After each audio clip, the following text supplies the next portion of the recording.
ತಾಳಿ ಕಟ್ಟಿದ ಕೈಯೇ ಕುತ್ತಿಗೆ ಹಿಸ್ಕಿದ್ರೆ ಕಾಪಾಡೋರು ಯಾರು ಹೇಳು? ನಿನ್ನ ಕೈಲಿ ಅವಳನ್ನ ಕಾಪಾಡೋಕ್ಕಾಗದೇ ಇದ್ರೆ ಪರವಾಗಿಲ್ಲ, ನಾವಿದ್ದೀವಿ, ನೋಡ್ಕೋತೀವಿ.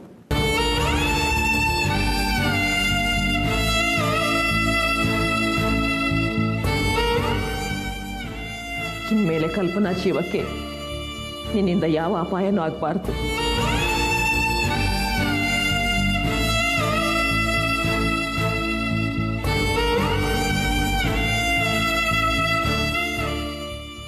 ಇನ್ಯಾವತ್ತು ಅವಳನ್ನ ಸಾಯಿಸೋ ಮಾತಾಡಬೇಡ.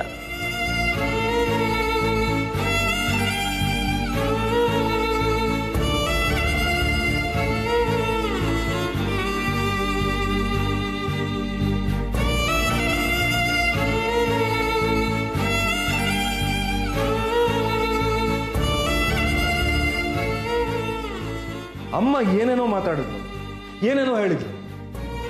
ಆಸ್ತಿಲಿ ಪಾಲು ಕೊಟ್ಟಿದ್ದೀವಿ, ಕಲ್ಪನಾನ ಸಾಯಿಸೋ ಮಾತಾಡಬೇಡ ಅಂದ್ರು. ನಾನೇವಾಗ ಕಲ್ಪನಾನ ಸಾಯಿಸ್ತೀನಿ ಅಂತ ಹೇಳಿದೆ? ಅವಳನ್ನ ಸಾಯಿಸಿ ನನಗೇನಾಗಬೇಕು? ಹಾಗಂದ್ರ ಆ ಕಲ್ಪನಾ ನಿಮ್ಮ ಮೇಲಿನ ಸಿಟ್ಟಿಗೆ ಏನೇನೋ ಹೇಳಿರ್ತಾಳೆ. ಅದಕ್ಕೆಲ್ಲ ನೀವು ತಲೆ ಕೆಡಿಸ್ಕೊಂಬಿಡಿ ಹರಿ. ಅವಳು ಹಾಗೇನೆ ಅತ್ತೆ ಮಾವನ ಹತ್ರ ಒಳ್ಳೆಯವಳು ಅನ್ನಿಸ್ಕೊಳಕ್ಕೆ ಏನೇನೋ ಹೇಳಿರ್ತಾಳೆ ಅಷ್ಟೇ. ನನಗಂತೂ ಅರ್ಥನೇ ಆಗ್ತಿಲ್ಲ ಅರ್ಚನಾ. ಅಮಿತಂಗೆ ಮೋಸ ಆದಾಗ ನಾನು ಬಾಯಿ ಬಂದಾಗ ಅಂದಿದ್ನಲ್ಲ, ಅದನ್ನ ತಲೆಯಲ್ಲಿ ಇಟ್ಕೊಂಡು ಏನೇನೋ ಹೇಳ್ತಿದ್ದಾಳೆ ಅನ್ಸುತ್ತೆ. ಬಿಟ್ಬಿಡಿ ಹರಿ, ಏನಾದರೂ ಮಾಡ್ಕೊಂಡು ಹಾಳಾಗಿ ಹೋಗ್ಲಿ. ನೀವು ಚಿಂತೆ ಮಾಡಬೇಡಿ. ಒಟ್ಟಿನಲ್ಲಿ ನೀವು ಆಸೆ ಪಟ್ಟಂಗೆ ಆಸ್ತಿ ಪಾಲಾಯ್ತಲ್ಲ, ಆದಷ್ಟು ಬೇಗ ಆಸ್ತಿ ದಾಖಲೆನ ಪಡಿಬೇಕು. ಹರಿ,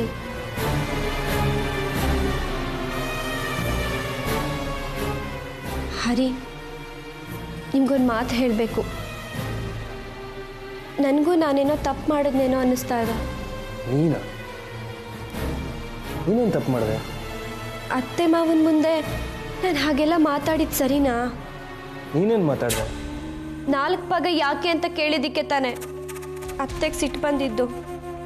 ನಾನು ಕೇಳಬೇಕಾಗಿದ್ದನ್ನ ನೀನು ಕೇಳಿದೆ, ಅದರಲ್ಲೇನು?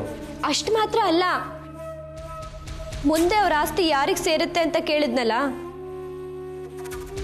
ಕೇಳಬಾರ್ದಿತ್ತೇನೋ ಅಂತ ಈಗ ಅನ್ನಿಸ್ತಾ ಇದೆ. ನೀನು ಸರಿಯಾಗಿ ಕೇಳಿದೀಯ. ಆ ಟೈಮ್ನಲ್ಲಿ ನನಗೂ ತಲೆ ಓಡಲಿಲ್ಲ. ಈ ಮನೆ ಅಪ್ಪ ಅಮ್ಮನಿಗೆ ಸೇರಿದ್ರು ಇದು ನಮ್ಮ ಆಸ್ತಿನೇ ಅಲ್ವಾ, ನಮಗೂ ಕೇಳೋ ಹಕ್ಕಿದೆ. ಇನ್ಮುಂದೆ ಈ ಮನೆಯಲ್ಲಿ ನನಗೆಷ್ಟು ಹಕ್ಕಿದೆಯೋ ನಿನಗೂ ಅಷ್ಟೇ ಹಕ್ಕಿದೆ.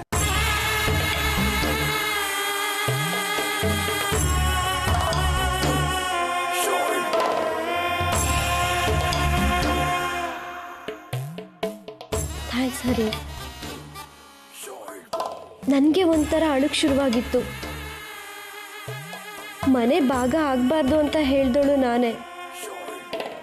ಭಾಗ ಆಗೋದೇ ಆದರೆ ನಿಮ್ಗೆ ಯಾಕೆ ಅನ್ಯಾಯ ಆಗಬೇಕು ಅಂತ ಎಲ್ಲದಕ್ಕೂ ನಾನೇ ಮಾತಾಡಿದೆ. ನೀನು ಮಾತಾಡಿದ್ರಲ್ಲಿ ಒಂದು ಸಣ್ಣ ತಪ್ಪು ಕೂಡ ಇಲ್ಲ ಅರ್ಚನೆ. ನಾನು ಕೇಳಬೇಕಾಗಿದ್ದನ್ನ ನೀನು ಕೇಳಿದ್ದೆ. ನಿನಗೆ ಯಾವ ಒಳಕ್ಕೂ ಬೇಕಿಲ್ಲ. ಆದರೆ ಅತ್ತಿಗೆ ಒಂದು ಮಾತಾಡದೆ ಸುಮ್ಮನೆ ಕೂತಿದ್ರಲ್ಲ, ಅದೇ ನನಗೆ ಆಶ್ಚರ್ಯ. ಅವರಿಗೆ ಹಣ ತಗೊಂಡೋಗಿ ಬೆಂಗಳೂರಲ್ಲಿ ಮಜಾ ಉಡಾಯಿಸೋ ಚಿಂತೆ. ಯಾರೇನಾದರೂ ಆಗಲಿ, 1 ತಿಂಗಳು ಕಾಯಬೇಕು, ಕಾಯೋಣ.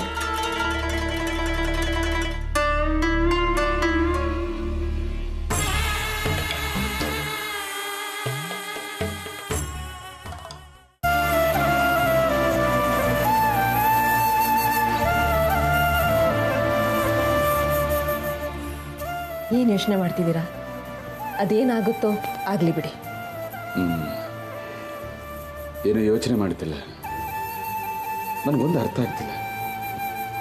ಆಸ್ತಿ ಭಾಗ ಮಾಡಿದ್ದಾಯ್ತು, ಅದನ್ನೆಲ್ಲ ರೆಕಾರ್ಡ್ ಮಾಡಿ ಅವ್ರವ್ರಿಗೆ ಕೊಡೋದು ದೊಡ್ಡ ಕೆಲಸ ಏನಲ್ಲ. 2 ದಿನದಲ್ಲಿ ಮುಗಿಯುತ್ತೆ.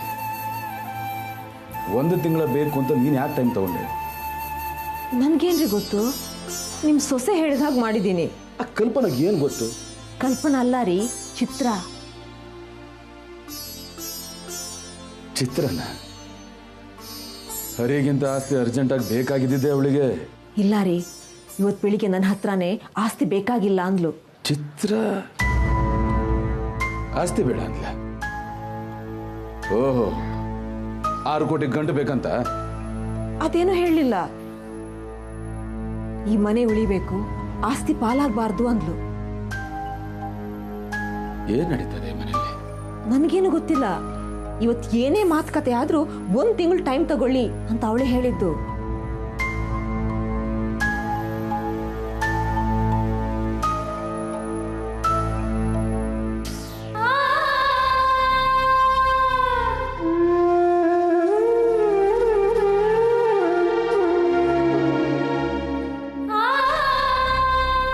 ಹೌದತ್ತೆ, 1 ತಿಂಗಳಲ್ಲಿ ಏನಾದರೂ ಬದಲಾವಣೆ ಆಗ್ಬೋದೇನೋ, ಎಲ್ಲರೂ ಒಂದಾಗ್ಬೋದೇನೋ ಅನ್ನೋ ಆಸೆಯಿಂದ ಹಾಗಂದೆ. ಮನೇನ ಒಡೆಯೋದು ಸುಲಭ, ಆದರೆ ಅದೇ ಮನೇನ ಮತ್ತೆ ಜೋಡಿಸೋದಕ್ಕೆ ಸಾಧ್ಯನೇ ಇಲ್ಲ.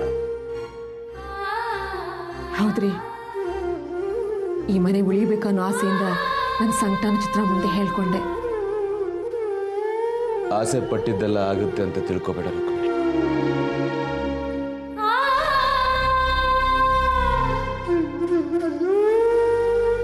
ನೀನ್ ಪಡ್ತಿರೋದು ಆಸೆ ಅಲ್ಲ, ದುರಾಸೆ. 1 ತಿಂಗಳ ಈ ದುರಾಸೆ ಬೆನ್ನ ಹತ್ತು ಹೋಗ್ತೀವಿ,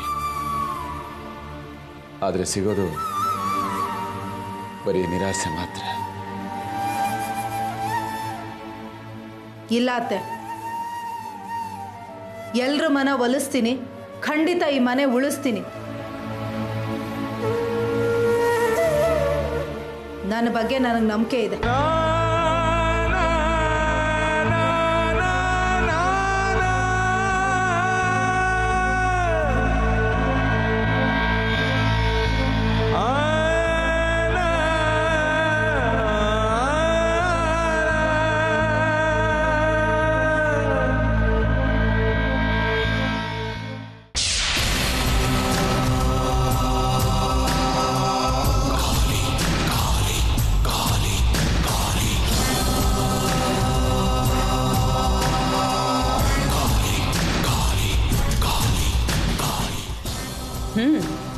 ಹೇಳು.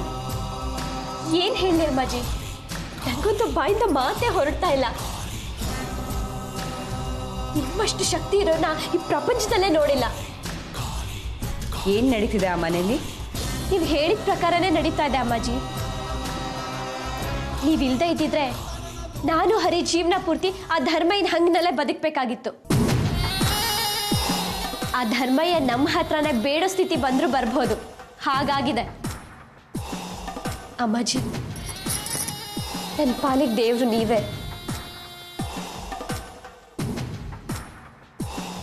ಆ ಧರ್ಮಯ್ಯ ಅಧೋಗತಿಗಿಳಿಯೋದಕ್ಕೆ ಇದು ಆರಂಭ ಮಾತ್ರ.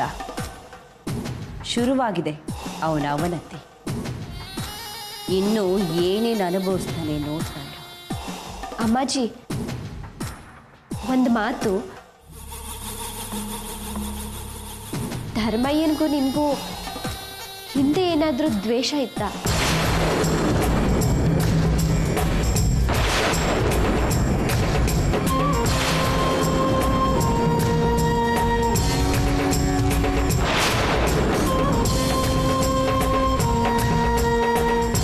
ನಿನಗದರ ಅಗತ್ಯ ಇಲ್ಲ. ನಿನ್ನ ಕೆಲಸ ಎಷ್ಟಿದೆಯೋ ಅಷ್ಟು ನೋಡ್ಕೊ. ಅಸಂಬದ್ಧ ಪ್ರಲಾಪ ಬೇಕಾಗಿಲ್ಲ. ನಿನ್ನ ಮಿತಿ ಏನು ಅನ್ನೋದನ್ನ ತಿಳ್ಕೊಂಡು ಮಾತಾಡು. ಇದೊಂದ್ಸಲ ನಿನ್ನ ಕ್ಷಮಿಸಿದ್ದೀನಿ. ಇಂಥ ತಪ್ಪಿಗೆ ಕ್ಷಮೆ ಇಲ್ಲ.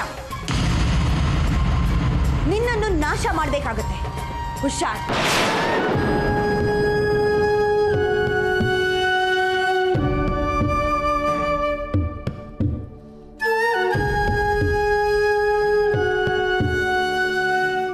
ಕ್ಷಮಿಸಿ ಅಮ್ಮಾಜಿ, ಇನ್ಯಾವತ್ತೂ ಇಂಥ ತಪ್ಪು ಮಾಡಲ್ಲ. ನನಗೆ ಸಂಬಂಧಪಡ್ತಿರೋ ವಿಷಯ ನಾನು ಯಾವತ್ತೂ ಕೇಳಲ್ಲ. ನಿಮ್ಮ ಶಿಷ್ಯೆ ತಿಳಿದೇ ತಪ್ಪು ಮಾಡಿದ್ದಾಳೆ. ದಯವಿಟ್ಟು ಕ್ಷಮಿಸಿ ಅಮ್ಮಾಜಿ.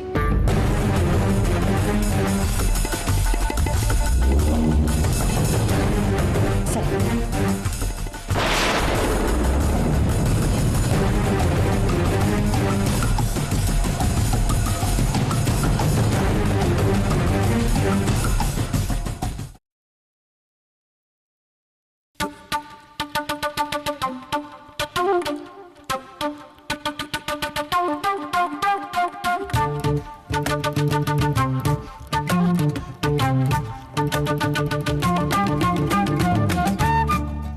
ಚಂದು ಯಾವಾಗ ಬಂದೆ ಪುಟ್ಟ? ಯಾವಾಗ ಬಂದೆ? ಈಗ ಚಂದು ನನ್ನ ಜೊತೆ ಬಂದಿದ್ದು. ಹೇಗಿದ್ದೀರಮ್ಮ? ಇದ್ದಕ್ಕಿದ್ದಾಗೆ ಬಂದ್ಬಿಟ್ರಿ. ಏನಾದರೂ ಕೆಲಸ ಆಯ್ತಾ? ಅರ್ಚನಾ ಹತ್ರ ಅಲ್ಲ ಮಂಜುಳಾ, ನಿನ್ನ ಹತ್ರನೇ ಮುಖ್ಯವಾದ ಕೆಲಸ ಇತ್ತು, ಅದಕ್ಕೆ ಬಂದೆ. ನನ್ನ ಹತ್ರನಾ? ಹೇಳಿದ್ದಿದ್ರೆ ನಾನೇ ಮನೆ ಕಡೆ ಬರ್ತಿದ್ನಲ್ಲಮ್ಮ. ಇಲ್ಲಮ್ಮ, ನಾನೇ ಬರಬೇಕಾಯ್ತು. ಮಂಜುಳಾ, ಚಂದನ ಒಂದು ಸ್ವಲ್ಪ ಆಟಾಡೋದಕ್ಕೆ ಕಳ್ಸೋಣವಾ? ಚಂದು ಪುಟ್ಟ, ಒಂದು ಸ್ವಲ್ಪ ಅಲ್ಲಿ ಆಟಾಡ್ಕೊ ಪುಟ್ಟ. ಹೋಗ್ಕಂತ ಆಟಾಡ್ಕೊ.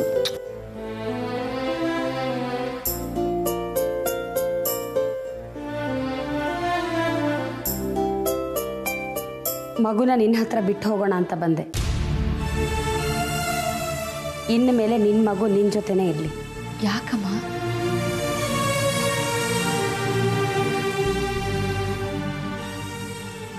ನನ್ನ ಮಗಳೇನಾದರೂ ತಪ್ಪು ಮಾಡಿದ್ಲಾ? ಛೇಚೆ, ಆ ಮಗು ಏನು ತಪ್ಪು ಮಾಡುತ್ತೆ? ತಪ್ಪು ಮಾಡ್ತಿರೋದು ತಾಯಿ. ಮಗುನ ಹೆತ್ತು ಬೇರೆಯವ್ರ ಮನೇಲಿ ಬಿಟ್ಬಿಟ್ರೆ ತಾಯಿ ಜವಾಬ್ದಾರಿ ಮುಗಿಯಲ್ಲ ಮಂಜುಳಾ.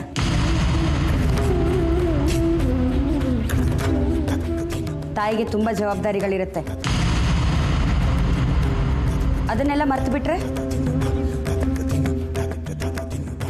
ನಮ್ಮ ಯಜಮಾನ್ರು ಈಗಾಗಲೇ ಸಾಕಷ್ಟು ಮಗು ಖರ್ಚು ಮಾಡಿಬಿಟ್ಟಿದ್ದಾರೆ.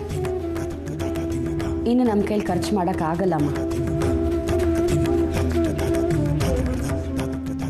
ತಾಯಿ ನೀನು, ಇನ್ಮೇಲೆ ಆ ಮಗು ಜವಾಬ್ದಾರಿ ಏನೇ ಇದ್ರೂ ಅದು ನಿಂದು.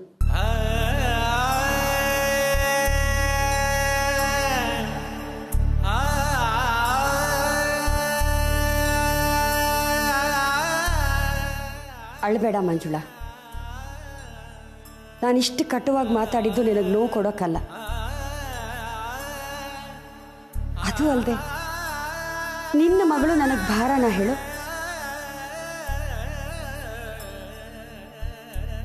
ನೀ ನನಗೆ ಮಗಳು ಅಂದ ಮೇಲೆ ಚಂದನ ನನಗೆ ಮೊಮ್ಮಗಳೇ ತಾನೆ.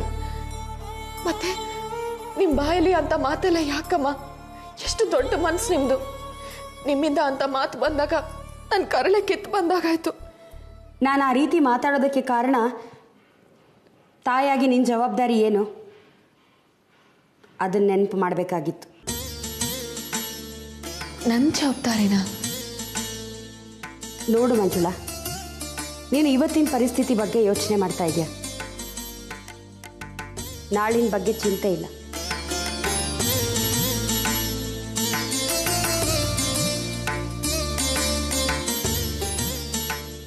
ಇವತ್ತೇನೋ ಚಂದನನ ನಾನು ನನ್ನ ಯಜಮಾನರು ನೋಡ್ಕೋತಿದ್ದೀವಿ. ಆದರೆ ಮುಂದೆ ನಾನು, ನನ್ನ ಯಜಮಾನರು, ನೀನು ಯಾರೂ ಇರದೇ ಇರೋ ಕಾಲ ಬರುತ್ತಲ್ಲ, ಆಗ ಚಂದನ ಗತಿ ಏನು?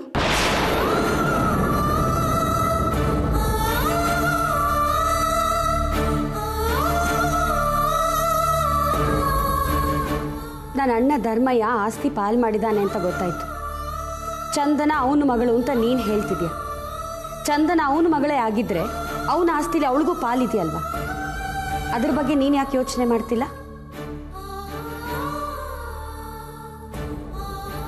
ಚಂದನಗೆ ಆಸ್ತಿಲಿ ಪಾಲ್ ಸಿಕ್ಕಿದ್ರೆ ಅವಳ ಭವಿಷ್ಯಕ್ಕೆ ಒಂದು ಗಟ್ಟಿ ನೆಲೆ ಸಿಗೋದು ಮಾತ್ರ ಅಲ್ಲ, ಧರ್ಮಯ್ಯನೇ ಅವಳು ತನ್ನ ಮಗಳು ಅಂತ ಒಪ್ಕೊಂಡ ಹಾಗಾಗತ್ತೆ.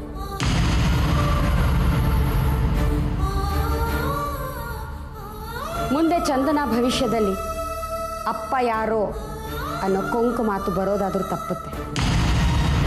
ಇದನ್ನೆಲ್ಲ ಯೋಚನೆ ಮಾಡಿನೇ ನಾನು ಇಲ್ಲಿಗೆ ಬಂದಿದ್ದು. ನೀನು ಈಗ ಸುಮ್ಮನೆ ಇದ್ರೆ ನಿನ್ನ ಮಗಳ ಭವಿಷ್ಯನ ನೀನೇ ಕೈಯಾರೆ ಹಾಳು ಮಾಡಿದ ಹಾಗಾಗತ್ತೆ.